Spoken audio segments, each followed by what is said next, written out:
Hi everybody, welcome back to Sharon's Vivid Days.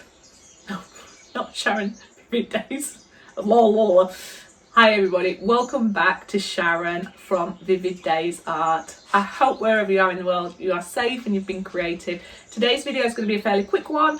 I am exploring the little embroidery hoops with my art. Hopefully it's a different way to give you ideas on how you can create prism effects or sun catchers or sun charms, whatever word you want to use. I think there's value in sharing this video with you. Anyway, I hope you enjoy it. I'll put links in my description. Remember to pop back and see me again sometime. Thank you so much for all your support. Like, subscribe, share, comments are always welcome. That's really a great way of helping me and my channel out. Other than that, I'll see you at the end of this video for a little debrief, and I hope you like me sharing this with you. Bye bye. Hi everybody, Sharon from Vivid Days Art. I am working on another experiment. I'm enjoying experimenting and I've got the concept now done. So I'm going to show you how I did that. And I purchased basically a lot of these in a few different sizes, and I was inspired by an amazing artist called Juliet Madison Artpreneur. And she used it and she did an ocean scene in there, and she hung them as little portholes and they look really cool, and I will do some oceans in them, but I wanted to carry on my theme with the sun catchers, and I've got the window film, as you can see, that beautiful prism effect on there, and that'll transfer to my pigments. Now what I've not decided is, will this stay on or will I be able to pour it off? Either way, I'm going to use some transparent pigments, and I'm going to stick with a Resin 8 Fire and Ice set that I got, mainly because I love the transparency and I want some beautiful tie-dye effects. And the great thing with having these is once I've secured my resin in here, I can then put this around it, and if I want to hang things from this, I can, and this also helps them hang on there. Anyway, I don't know if I'm articulating myself very well, but yeah, so I've got my Vuba Vista Coty mixed up and I'm letting that sit for a good half hour. Yeah, I can get about 40 minutes out of it, working time, maybe to an hour. But I'm just letting all the bubbles come, and yeah, then we'll get on with this. But in the meantime, I'll show you how I created this little thing here.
All right, it is the morning.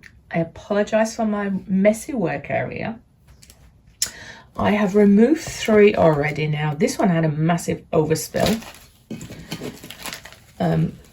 So I'd not put enough seal around them. And on all of them, you can see a tiny little bit of resin in the edges. So I've got to perfect no leakage. However, the thing works, so when you cover that up, you're not going to see it, but I probably will come in and paint because that's just me. And I'll show you how I remove them. Now, this resin is not fully cured, and that's why I've come in early, because that way you can manipulate anything that you don't like and any resin leakage comes off. So the good news is I was able to remove the sellotape and the cellophane or the backing that covers the window film, and the window film itself then pulls off nicely, so you get this beautiful prism effect on the back. And I'm hoping that you're going to be able to see that through there, as long as I've not put it the wrong way. Yeah, I think that one's been put the wrong way, but it's okay. It really is okay, Sharon. Yeah, so they're the right way, because you can feel the creases on the inside now. Anyway, much by the by, but that was the leaked one. There's still enough in there to be able to use it in viable. So I'm going to show you how I remove the backing from this. And then I just took off any big lumps around here, but I need to wait for it to fully cure and then I'll come and sand it. I'll probably put just a lick of paint around there. I'll wait to be inspired to what that one is. And then I'm going to come and just put a very thin coat at the top and maybe add some of the sparkle in there, because I was playing around. There's a few dust particles in there and I don't enjoy them. But a very thin coat with a little bit of that super sparkle white in there should make that glitter beautifully, in my opinion, and add a little bit more value. And yeah, I just hope that if it's the wrong way around, you still get that beautiful prism. But when it's turning around, you will do. But a very nice centerpiece for my next little adventure. So the key has been to remove the sellotape from around the edge and then peel it back, which will remove the backing from the window film, and then get a tiny little edge and pop it in and you will pull your window film off. And the good news is the window film comes off in a good condition, so I should be able to recycle them. That one's from one I didn't use, but these two do. And I've got one more I've got to fish out somewhere. Anyway, let's get on with this. No, they all must be the right way because I've pulled the backing off. Yeah. Of course, this one wants to be different. It's all going to come off, but it looks like the film and the backing is going to come off in one go.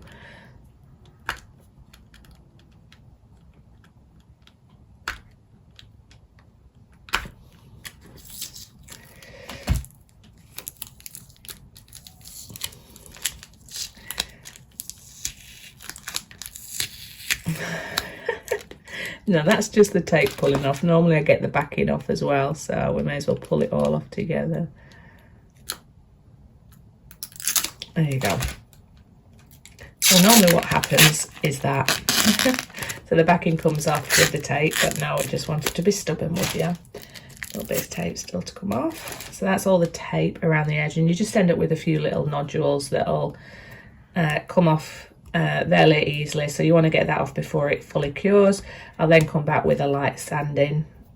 You can just use a removal tool. You really don't want to have partly cured resin on your hands, but this one's actually fairly clean. Probably the first one where I took more effort. All right, now let me see if I can show you how the actual window film itself pulls away.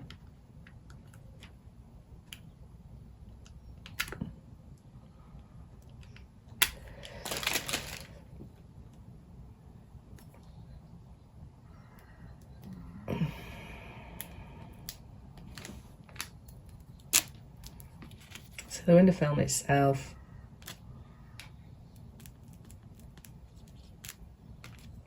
Get that nice little seal. So if that's coming off that way and the back did, you know that that's the right way for it to shine through. But you're getting that nice prism effect on the back, and when the sun's on it, you should get it through the front as well. So yay. So I will come now around with an alcohol wipe just to, and my little tool. Use whatever tool you feel safe with. Watch your fingers. I know that this is very soft, so it'll come off very easily. And yeah, that's a good one. So just an alcohol wipe just to get rid of any stickiness, and then I'm going to let them cure for another maybe 4 hours, and then I'll flip them over, add that little bit, and then we'll go on to the next part of this. So yay. I also did I had a leftover bit of resin, so I've just stuck it in the first coaster I could find, and that'll need a top coat, but I'll leave that to sit there for a little while longer. And I've also got these two that I am yeah, letting them cure for a little bit longer, and then we'll take them out and have a little play. I'll show you in reveal time.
Originally I stuck down this, it's like a ribbon, you can get it from Amazon on a roll, and you can cut it to the width that you want. And I originally stuck it down with glue, but it didn't hold, so I came through with UV resin. So that's a hot tip for me for next time, straight in with the UV resin. Before I got to this stage, you saw me add a second layer of resin, and I really wanted to give more depth in that and fill that hoop up. You could have just stuck with one layer and done a thicker layer. It's really personal choice. Oh, I got my Dremel out there, making sure I get my hole in there for my fishing wire, which I did glue in with UV resin. And now I've got a lot of bling that's going to distract me. But back to what I was saying, when I added my second layer of resin, I had one where I more or less kept it clear with glitter, and then I had another where I added a few different tones and colours. And at that time I'm thinking, oh, have I just devalued what it is that I was trying to do? But overall I don't think I did, because by the time I got to the end result and you held it up, it created a little bit of depth. But viewer's choice. Now this is where it gets exciting. This is where I don't know really where I'm going to go with each one. I am just learning and having some fun and creating the effects that I enjoy. At one stage I had some of my pre-made bits of what do I call them? Leaves with the resin dye, and I added those, and they did look nice, but I didn't feel for this particular project it added value, and I wanted to keep it more simple with the stones. And what you do see with the suggestion of my nail, I come in and I paint the back of one of those with a gold pen, and all of my hoops have got the Decorum gold going around them, and one of them had the silver. Now you're seeing me use the silver pen. Now this silver pen's finer than the gold one, so I'm going to get another gold one, but hopefully I can get it in a fine tip. And I am just following the flow of the window fill. Now this is an option, you don't have to do it. I kept one which was totally clear, you'll see at the end, one that's got gold at the back, one that's got silver at the back, and one that's got gold on the back and front. And I think they all have different character. I think it gives you different options. And when you're working on prototypes like this, you just be free and have fun. What I do enjoy about having the gold on the back and the one that has it on the front as well, I think it makes the colour pop even more, and it really adds to that prism effect that you get coming through with that rainbow. But again, it's personal choice. You might not enjoy it. But as I said before, I am just tracing around the lines on the window film, so it should balance. And the one I'm holding now, I'm just going around and adding a little bit of UV resin delicately. It's not touching my hands whatsoever, and a little bit of glitter just to make it bling. But you can see what I'm referring to when I've put the lines on the front and the back, and it makes it look like it's a shadow, but it actually captures that colour in the middle and makes it look even deeper and more suspended. And that's just my opinion. But I'm going to leave you with the commentary here, because most of the work's done. You're just going to see me doing a few different processes and experimenting with the bling to which I find aesthetically pleasing. But just have fun with them, and there are so much potential, or so many potential, that you can do with these embroidery hoops. So if you have worked with them before, let me know. Remember, pop over, see Julie Madison Artpreneur, and say hi from Sharon. And let me know your thoughts. Where would you have taken this project? What do you think to having it just clear, or the gold on the front and the back, or just the back? How would you have blinged it up at the end? So this is the part where I added them, and you saw I had a box of them. I have my collection from my leftover ones, but I ended up removing them and just sticking to the stones, which I think is the right move. But I'm Sharon. I want to say a sincere thank you to all my supporters, and for people that's taken a leap of faith and become a member. You are helping me keep sharing content. But I'm going to love you and leave you. I'll see you on the next video. Thank you for hanging out with me, and bye bye.